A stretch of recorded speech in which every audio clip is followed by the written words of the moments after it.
안녕하십니까. 반갑습니다. 교재 163페이지 가시고 19번부터 보시면 되겠습니다. 19번 지문 잠깐 보시면요.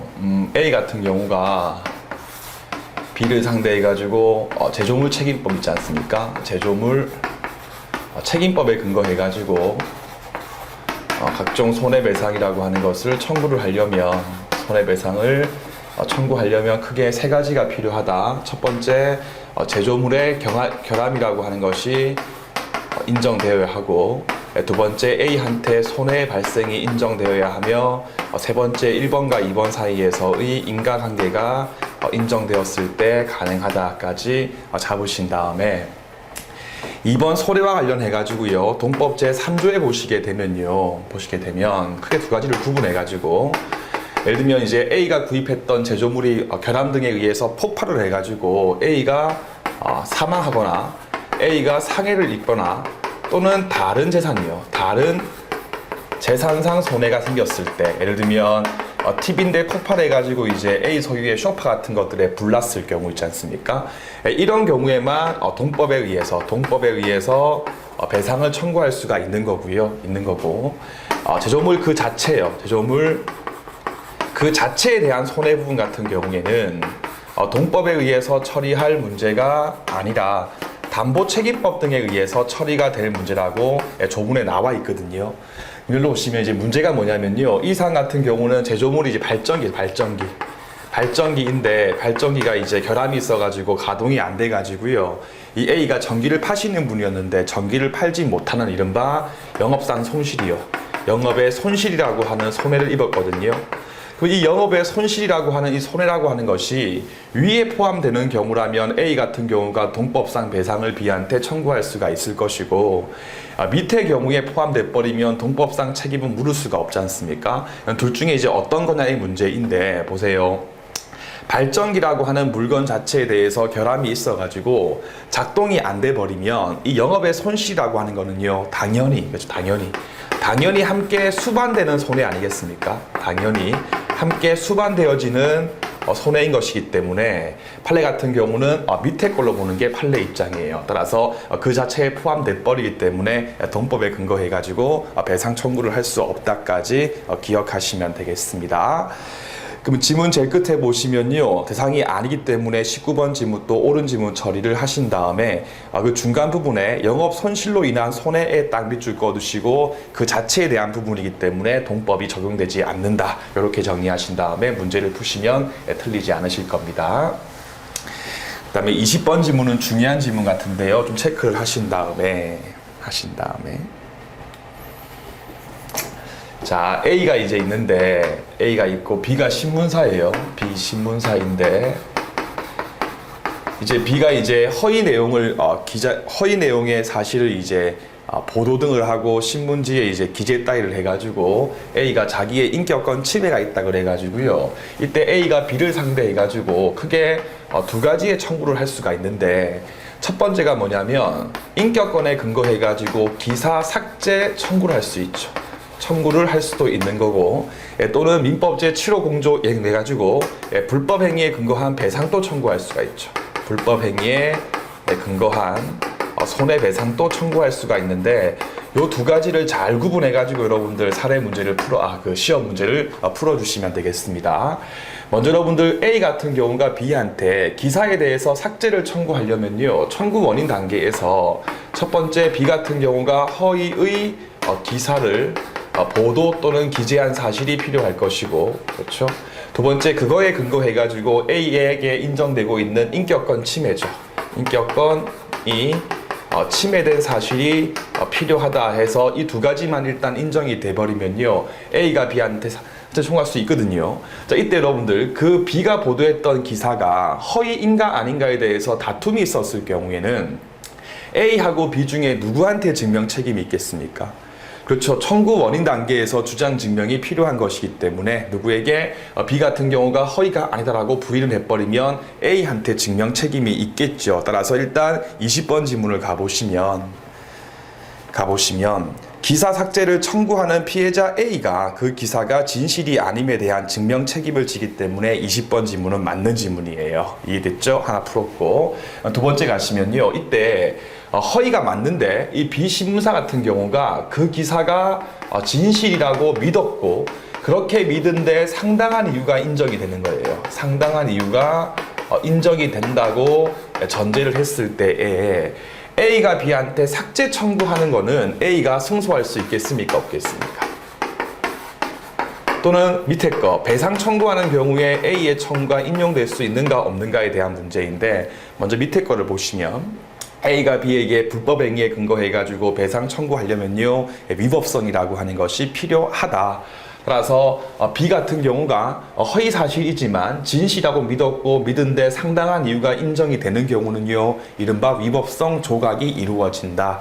따라서 위법성이 없는 것이기 때문에 밑에 거는요 인용될 수가 없는 거겠죠. 그런데 인격권에 근거해가지고 기사 삭제를 청구하는 거는요 소유권에 기한 물청과 거의 동일하게 보시면 되거든요. 그러면 소유권에 기한 물청을 행사를 할 때요 별도의 위법성이 필요합니까? 필요 없습니까? 그렇죠. 7호 공조 이하에 근거해가지고 배상 청구를 하는 경우에는 위법성이라고 하는 것이 인정되어야 하기 때문에 조각 사유가 인정되는 경우라면 원고가 승소를 할 수가 없는 거겠죠. 그런데 기사에 대해서 사실관계는요 소유권에 기한 물청에 준하는 것이기 때문에 처음부터 위법성이라고 하는 것 자체가 아예 필요 없거든요. 따라서 B 같은 경우가 믿었고 믿은데 상당한 이유가 인정되는 경우라 하더라도 A 청구가 인정된다까지 두 개를 잘 비교해 가지고 연습을 하시면 되겠습니다.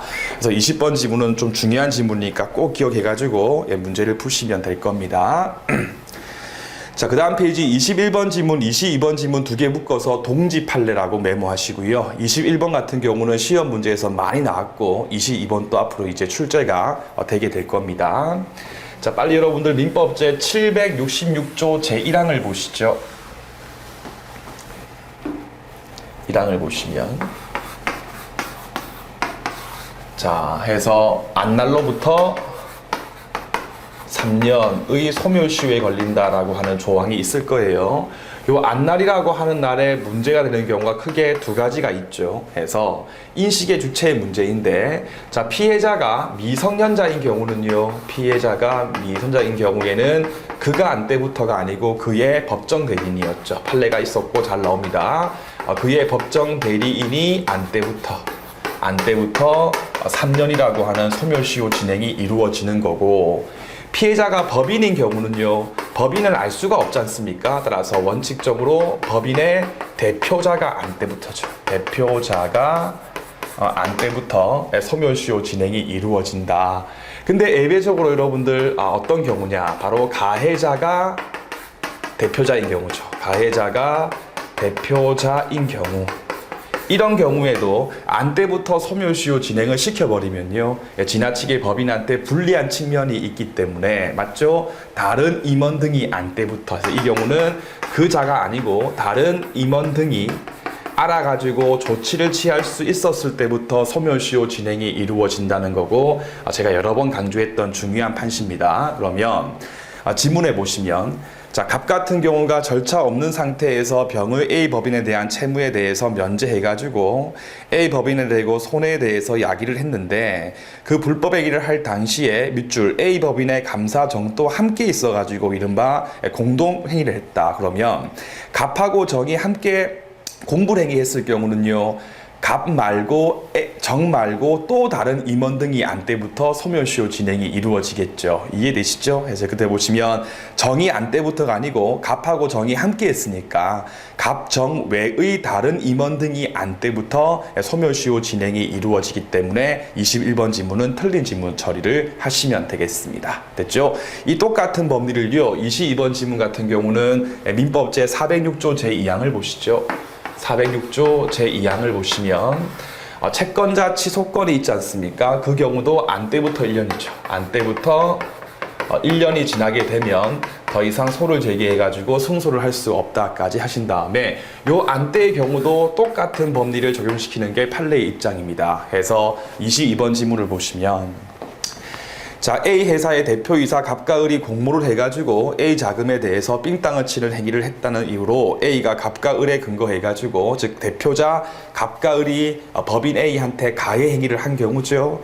그래서 A가 갑을 상대해가지고 민법제 7호 공조에 근거한 권리를 피보존 권리로 해가지고 채권자 취소권을 행사하고자 하는 경우에도 갑과 을이 안 때부터가 아니고 갑과 을 외의 다른 임원 등이 안 때부터 제척기간의 진행이 이루어지는 것이기 때문에 갑과 을이 안 때부터 하는 것이 아니니까 22번 질문 또 틀린 질문 처리하신 다음에 이해되시죠? 정말 중요한 판례니까 별표 2개 쳐가지고 꼭 기억을 해주시면 되겠습니다. 자, 23번 질문 같은 경우는요, 제일 끝에 보시면 계속적이라고 하는 말만 딱 X 그으신 다음에 일시적으로 바꿔주시고 결론만 대충 기억하시고 넘어가시면 충분하실 겁니다. 24번 질문 갑시다. 생명침해에 근거해가지고 피해자 본인의 청구권하고 민법제 752조에 근거해가지고 751을 쭉 빼가지고 직계, 존속, 비속, 배우자, 직계, 존비배, 사실상의 친족의 경우도 포함됨. 다시 한 번 더 752조 생명침해의 경우에 직계, 존비배, 그 다음에 사실혼 관계도 포함됨. 맞죠? 해가지고 권리 같은 경우에는 별개이다 해서 A가 남편이고 B가 이제 처였습니다. 이때 가해자 C의 행위에 의해서 A가 사망했을 경우에는 A가 사망이 전에 있었던 권리하고 B의 권리는요 각각 별개의 권리에 불과하기 때문에 나중에 이제 권리 행사했을 때 가해자 C 같은 경우가 소멸시효 완성에 항변을 했을 경우는요, 그 완성 여부에 대해서도 각각 개별적으로서 판단이 필요한 것이니까 24번 질문 또 옳은 질문 처리하신 다음에 별개까지만 딱 밑줄을 그어두시면 되겠습니다. 자, 25번 질문 가보겠습니다. 25번 질문 또 일단 결론은 중요한 겁니다. 그 제일 끝에 보시면 상속분에 관한 권리도 함께 행사한 것으로 볼 수 없으므로예요. 없으므로기 때문에 일단 25번 질문 틀린 질문 처리하신 다음에 과거사 진상위원회 아시죠? 해서 아버님이 이제 갑이고 자식이 을이었는데, 그러니까 갑이 아버님 부이시고 을이 이제 직계 자식이었는데, 과거 이제 국가 권력에 의해서 갑께서 이제 희생을 당하신 겁니다. 그래가지고 이제 갑하고 을측이 국가에 대고 대한민국에 대고 배상을 청구하는데 손해배상을 청구하니까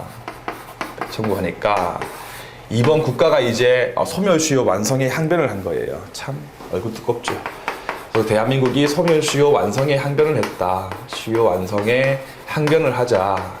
다시 한 번 더 이제 원고였던 B 같은 경우가 세 번째죠. 이른바 채무자 국가 네가 우리 개인의 국민의 기본권을 침해하는 행위를 해놓고 이제 와가지고 소멸시효 완성에 항변을 하는 것은 신의칙에 반한다 해가지고 신의칙 위반의 항변을 한 거예요. 신의칙 위반의 항변을 이제 의리하게 됐던 그러한 사안이다까지는 대충 떠올리기 쉽게 이해되실 겁니다. 그러면 이 신의칙 위반의 항변이라고 하는 것이 인정이 되려면요 복습이죠. 이른바 을 등이 국가 상대해가지고 권리를 행사할 수 없었던 장애 사유가 종료하고 상당한 기간 내에 을 등이 권리를 행사한 사실이 필요하다.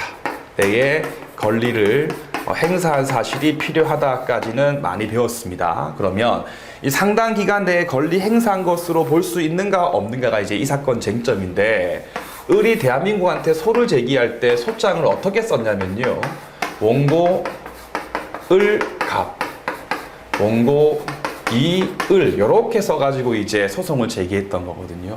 각 같은 경우는요, 그렇죠, 이미 사망하신 분이기 때문에 소각하죠. 소각하다.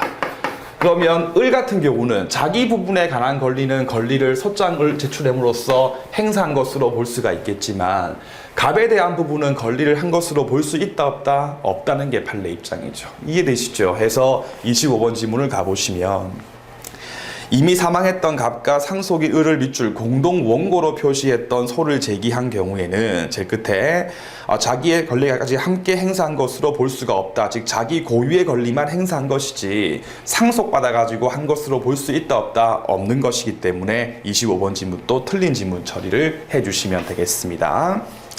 26번 질문 가시면요. 결론만 대충 아시면 되는 부분인데 어디 보시냐면 해설지 제일 끝에서 5번째 줄 위에 가시면요. 구체적으로 애견할 수 있다고 인정하기 어렵고, 그러니까 그 볼드 표시 앞부분에 있습니다.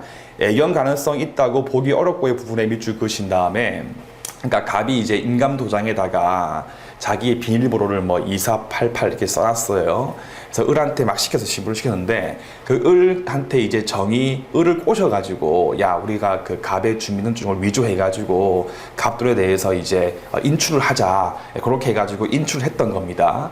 그래가지고 이제 은행 같은 경우가 그 갑한테 이제, 야, 네가 그 을과 정에 했던 행위에 대해서 방조를 한 거 아니냐 그래가지고요.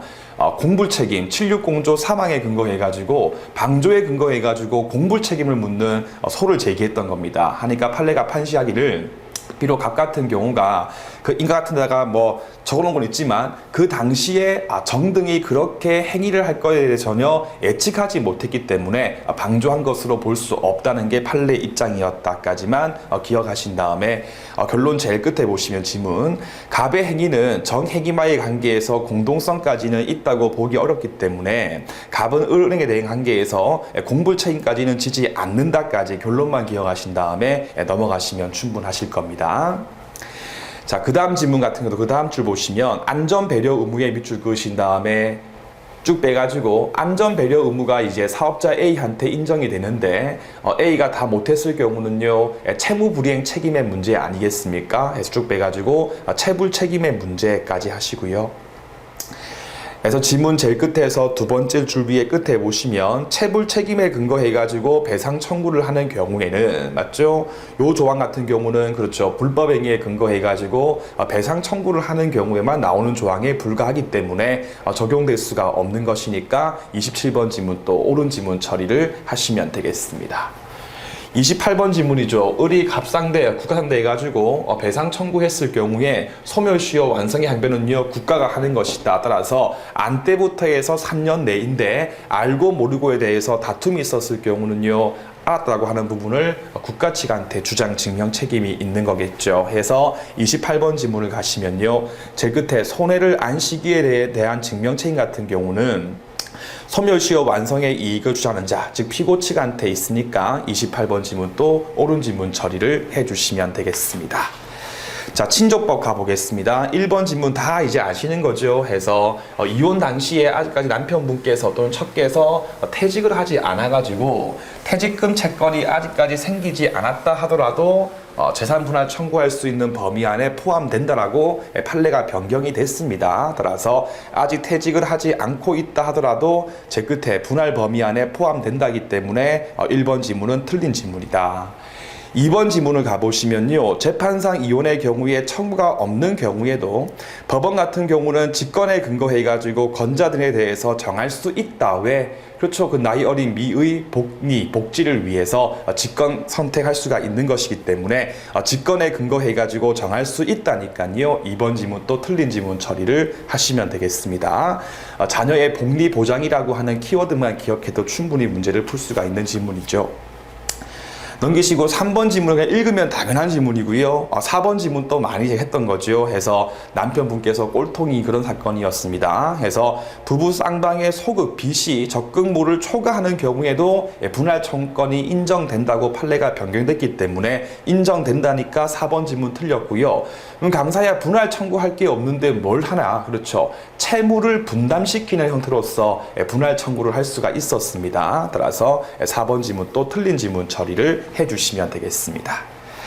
그 다음에 5번 지문을 가보시면요, 제일 끝에 보시면 퇴직연금 수권과 다른 일반거를 구분해 가지고 개별적으로서 분할 비율을 정할 수 있는가 없는가에 대한 부분인데 읽어볼게요.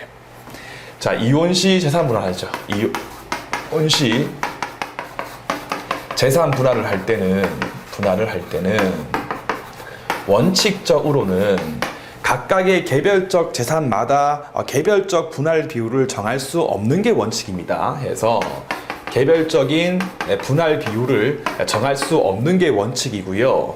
전체 기여도에 근거해가지고 전체적으로 뭐 40, 60 정하는 것에 불과하지 뭐 이거는 40, 60, 이거는 뭐 20, 80 이렇게 할 수 없는 게 원칙입니다. 제 말 이해되시죠? 다만 판례 같은 경우가 예외적으로 별도의 특별한 사정이 있다면, 별도의 특별한 사정이 인정이 된다면 예외적으로 개별적인 분할 비율에 대해서 정할 수 있다는 게 판례의 입장이거든요.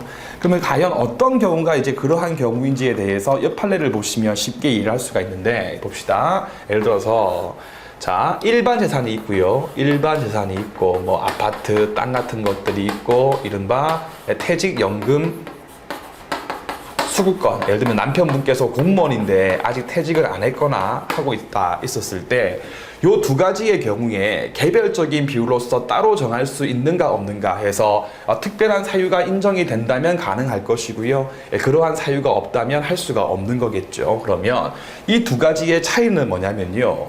자, 일반물 같은 경우는요. X 토지가 있고 아파트가 있으면 감정평가를 해보게 되면 지금 당장 그 가치가 얼마이냐, 즉 가액이 얼마인가에 대해서 충분히 확정을 지을 수가 있지 않습니까?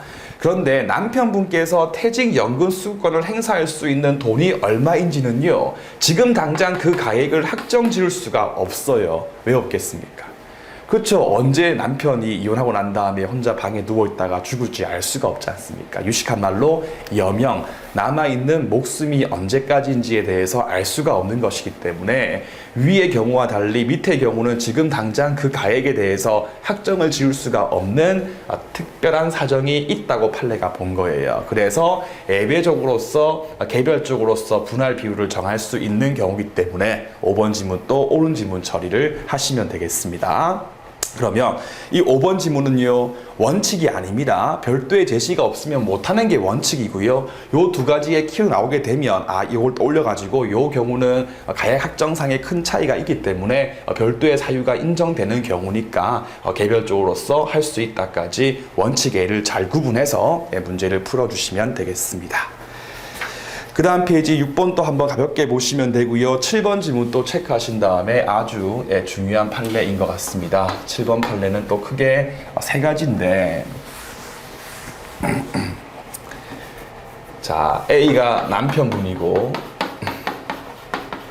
그 다음에 B가 이제 처였는데 재산 분할 청구권을 포기했을 때 사회행위물 이유로 취소를 할 수 있는가 없는가에 대한 문제를 푸실 때 크게 세 가지를 구분해 가지고, 첫 번째 A하고 B 사이에서 이혼을 하기 전에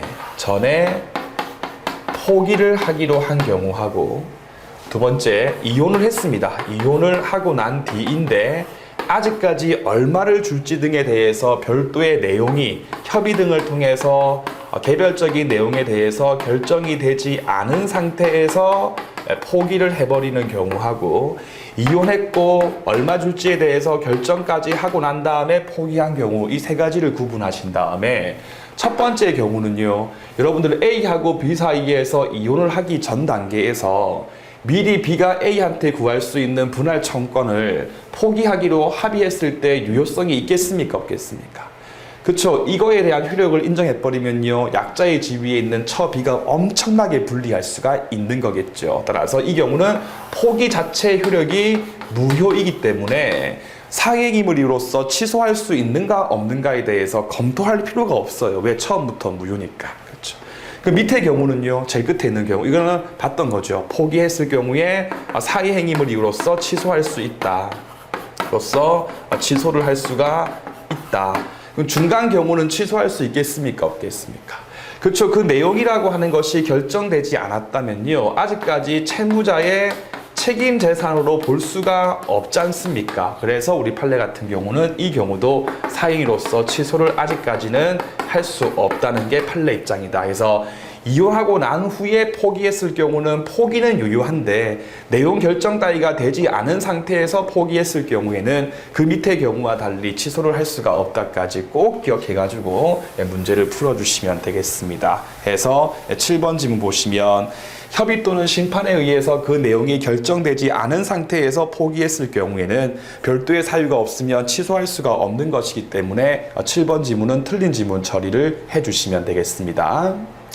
8번 지문 또 한번 쭉 읽으시면 되고요. 9번 지문 별표 2개 치신 다음에 아주 중요한 판례인데, 먼저 여러분들 민법제 840조에 보시면 재판상 이혼 사유가 있지 않습니까? 거기서 보시면 혼인관계를 계속 유지하기 어려운 중대한 사유가 있는가 없는가에 대해서 종전 판례를 보시면 두 가지였죠. 성기능 불능이죠. 성기능 불능의 경우에는 재판상 이혼 사유로서 인정을 하는 게 판례의 입장이었다. 그런데 임신불능 같은 경우는요, 더 이상 부부 같은 경우는 자식 놓는 것이 필수가 아니기 때문에 임신불능에 불과했을 때에는 재판상 이혼 사유에 해당하지가 않는 사안입니다. 두 개를 구분하신 다음에 이 판례 같은 경우는요, 재판상 이혼 판례가 아니고 혼인 취소 사유인데, 거기 민법제 816조 제2호를 보시죠. 816조 제2호를 보시면, 거기 보시면 혼인 취소 사유가 있지 않습니까? 거기 제2호에 있는 사유에 이제 포함될 수 있는가 없는가, 즉 혼인 관계를 계속하기 어려운 악질 기타 사유가 있어가지고 혼인 자체에 대해서 취소를 할 수 있는가 없는가에 대한 부분인데, 보세요. A분이 남편분이었고요, B가 처였습니다. 이 사안에서 B가 이제 원고의 지위에서 소를 제기한 거거든요. 자, 문제가 남편 A라고 하시는 분께서 발기 능력하고 그 다음에 사정 능력까지는 다 인정이 됐습니다. 법원 판례 나와요. 되는데 이 A분께서 이제 그 무전자증, 정자가 없는 그러한 분이어가지고 이른바 임신은 할 수 없는 그런 상태였거든요. 그래서 이제 B 같은 경우가 이거에 근거해가지고 혼인 취소를 청구했을 경우에, 이거 혼인 취소 청구의 이유가 있다 없다? 그렇죠. 앞에 거 보시면 느낌 오시죠? 그렇죠. 성기능 불능이었다면, 즉 발기 등이 안 됐을 경우라면 그러면 모르겠어요. 근데 지금 이 사안 같은 경우는 임신 불능에 불과하지 않습니까? 왜? 다 되고 임신만 안 되는 거니까. 따라서 취소를 청구할 수 없다는 게 판례 입장이었다까지 꼭 기억하신 다음에, 생식 능력이라고 하는 부분 같은 경우는 혼인 취소 또는 재판상 이혼 사유에 포함될 수 없다까지 꼭 기억해서 문제를 풀어주시면 되겠습니다. 첫 줄에 보시면 발기 등등등은 문제가 없는데 정자가 없어가지고 임신이 불가능한 경우까지, 제 끝에 을 같은 경우는 혼인 취소를 청구할 수 없는 사안이기 때문에 9번 지문은 틀린 지문 처리를 해주시면 되겠습니다. 그 다음에 10번 지문을 가보시면요, 그러니까 갑하고 이제 병 사이에서 입양 관계가 성립했을 경우에도 부존재 확인을 구할 수 있는 확인의 이익이 있는가 없는가에 대해서 한번 복습할 필요가 있는데, 원칙은요, 없는 게 원칙이었다. 다만 예외적으로 혼인 관계가 처음부터 무효이거나, 맞죠? 또는 파양 등의 사유가 있었을 경우는요, 부존재 확인을 구할 수 있는 확인의 이익이 있다는 게 판례 입장이었고, 복습할 때 해설지 1번과 2번을 읽어보시면 될 겁니다. 그럼 10번 질문 가시면, 갑이 동성애 관계에 있었던 을이 입양하기 위해서 병을 출생신고하고 갑과 병을 함께 키웠는데, 이후에 병 같은 경우가 갑 신고 마치고도 갑과 을이 계속 생활을 했다. 병이 갑 쪽으로서 입양 신고 마친 것에 대해서 을과 병 사이 관계에 대해서 밑줄 파였다고 볼 수가 없다. 지금 무슨 말인가 하면, 을하고 병 사이에서 이미 입양을 한 상태에서 한 번 더 갑이 병을 입양을 했던 거예요. 자, 이랬을 경우에 나중에 이루어진 갑이 병에 대해서 입양을 했다 하더라도 종전에 붙어 있었던 을과 병 사이 관계는요, 계속 유효한 것이고 별도의 파양 등의 사유가 없지 않습니까? 그래서 끝에 보시면 부존재 확인을 구할 수 있는 확인의 이익이 없는 경우이기 때문에 10번 지문 또 틀린 지문 처리를 해주시면 되겠습니다. 자, 11번 지문 또 별표입니다. 12번 또 별표고 아주 중요한 겁니다. 질문 하시면, 처을 뒀던 남편 갑이 병하고 이제 행위를 했을 경우에는 아시겠죠? 혼인권을 침해했기 때문에 공불 책임을 질 것이고, 부진정 연대 관계에 놓이기 때문에 11번 지문 옳은 지문 되겠죠. 자, 12번 지문 같은 경우 어떤 경우냐면, 갑하고 이제 을이, 갑이 남편이고 을이 처였습니다. 근데 갑과 을의 이제 이미 혼인 관계가 사실상 파탄이 나고 난 뒤에 갑남이 이제 병녀하고 이제 어떠한 간통 등의 행위를 하게 됐던 겁니다. 이랬을 경우에도 재판상 이혼 따위를 할 수 있냐 없냐, 또는 을 같은 경우가 병녀 상대해가지고 책임 물을 수 있는가 없는가에 대한 부분인데, 그 밑에 요지 제일 끝에서 볼드 친 부분 것이면 비록 갑과 을 부부가 아직 이혼을 하지 않은 상태라 하더라도 한 줄 밑에 이미 공동생활이 파탄내 가지고 회복할 수 없는 상태에 있었을 경우에는 제3자가 부부의 일방인 남편하고 성적인 행위를 했다 하더라도 됐죠? 부부 공동생활 등에 대해서 침해 따위를 한 것으로 볼 수가 없는 것이기 때문에 치료 공조 등의 성립이 이루어질 수가 없다고 해가지고 을이 병산돼 해가지고 배상 청구를 할 수 없다까지 기억하신 다음에 그 위에 있는 지문 제 끝에 보시면 병은 을에게 책임을 지지 않는 경우니까 12번 지문은 틀린 지문 처리를 해주시면 되겠습니다. 그래서 부부의 공동생활 관계가 존속하고 있었을 경우에는 침해 등이 있는 것이기 때문에 책임이 있겠지만서도 지금 지문처럼 갑과 을이 이미 끝나가지고 혼인이 더 이상 존재하지 않는 경우에는 아직까지 이혼하지 않았다 하더라도 혼인권 침해로 볼 수가 없는 것이기 때문에 배상 책임을 지지 않는 거니까 12번 지문은 틀린 지문 처리를 해주시면 되겠습니다.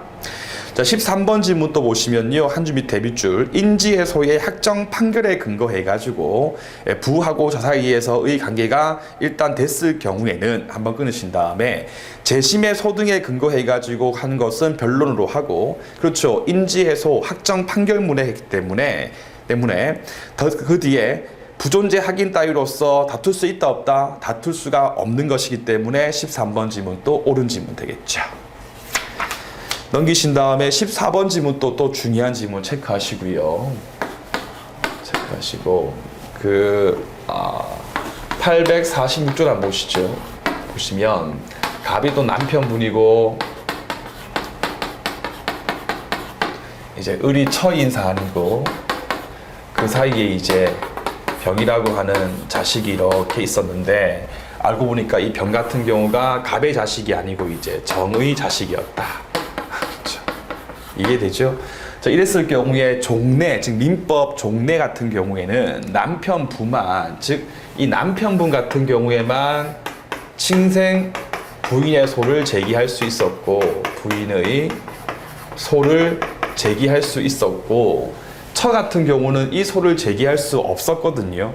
근데 이제 민법이 바뀌면서 이 처 같은 경우에도 원고의 지위를 이제 인정하게 됐다. 그러면 민법 개정을 통해서 생모인 을한테 이 소를 제기할 수 있는 원고 적격의 지위를 인정한 이유가 뭔지를 이제 적격을 인정한 이유가 뭔지에 대해서 이해를 하면 이 판례 쉽게 이해할 수 있는 건데 왜 있겠습니까?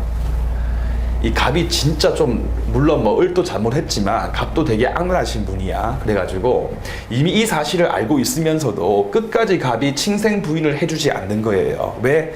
자꾸 자기 밑에 둔 상태에서 뭐 폭행을 하고 애를 괴롭히기 위한 차원에서 이해되시죠? 그러니까 이제 을 같은 경우는요, 비록 남편분께서 친생 부인을 해주지 않는 경우에도 이 처 같은 경우가 직접 친생부의 소를 제기해가지고 단절 지어가지고 실부한테 인지를 받을 수 있게끔 하기 위해서 처을 같은 경우도 포함이 된 거예요. 이해되시죠? 그러면 을같이 병의 생모의 경우라면 이게 되는데 말고요. 갑과 을이 이혼을 하고 난 다음에 갑이 A하고 재혼을 했을 경우에 재혼했던 A 같은 경우에도 친생부의 소를 제기할 수 있겠습니까? 없겠습니까? 없다는 게 판례 입장이죠. 왜?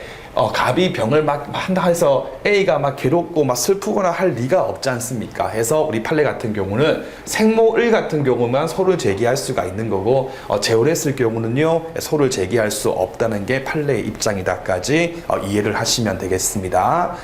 제 끝에 보시면 이때의 처에는 자의 생모만 포함되기 때문에 부하고 재혼했던 A 같은 경우는요 포함될 수가 없는 것이니까 14번 지문 또 틀린 지문 처리를 해주시면 되겠습니다. 그 다음에 15번 지문을 가볼 건데요. 민법제 851조를 보시죠. 민법제 851조 같이 한번 볼까요? 851조를 보시면 이것도 조문 문제로 나올 수 있으니까 꼭 기억할게요. 851조를 보시면 자, 부, 뭐 나오기 전에 사망 등등등을 했을 경우에는 제 끝에 밑줄 그 사망을 알고 2년 내에 소를 제기할 수 있다. 언제부터? 사망한 사실을 알고 2년 내에 소를 제기할 수 있다.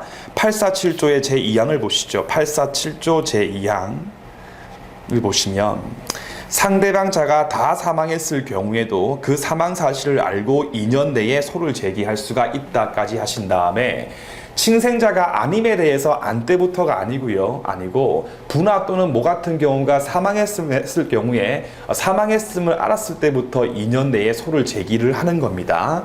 그래서 15번 지문 가보시면 만갑의 직계비속 A 같은 경우가 아버님 갑의 사망을 알고 2년 지났다면 자식이 아님에 대해서 알고 2년 내라면 적법하다? 아니 적합하지만 사망 사실을 알고 2년 내까지만 소를 제기할 수가 있는 것이기 때문에 갑 사망을 알고 2년 이미 지났기 때문에 적법한 소 제기에 해당하지 않는 것이니까 15번 지문 또 틀린 지문 처리하신 다음에 똑같은 내용이 16번 지문입니다. 다시 보시면 사망을 안 하면 사망이라고 하는 객관적 사실까지만 알면 되거든요. 이해되시죠? 따라서 신문 지문 또 틀린 지문 처리를 해주시면 되겠습니다. 17번부터 여러분들 23번 지문까지는 17번부터 제가 어저께 지금 우리 홍희 효주 책상 조립하다가 손을 찍어가지고 판서가 안 되네요. 자, 해서 17번부터 23번 지문 같은 경우는요, 우리 그 교재 198페이지를 보시면 198페이지라 보세요. 지금 보시죠. 보시면 올해 중요하게 여러분들 친권 파트에서 이제 개정된 조항들 제가 정리를 해놨지 않습니까? 한번 보시죠. 그래서 목차 2번에 보시면 개정 법령 해석 있지 않습니까? 이 이하 부분을 제가 이제 OX로 만든 거니까 다음 시험도 풀 거니까요. 이 이하 부분을 그러니까 198페이지에 있는 이 박스 친 부분을 한번 정독을 하시고 한번 스스로 이제 지문을 한번 풀어 오신 다음에 다음 시간에 풀 테니까 꼭 그렇게 한번 체크를 해 오시면 되겠습니다. 그래서 뒤에 거 읽고 문제를 쭉 푸신 다음에 다음 시간은 이제 마지막 종강 시간이니까 조금 길게 할 수도 있으니까 좀 감안하시고 다음 수업에 들어오시면 되겠습니다. 여러분들 고맙습니다.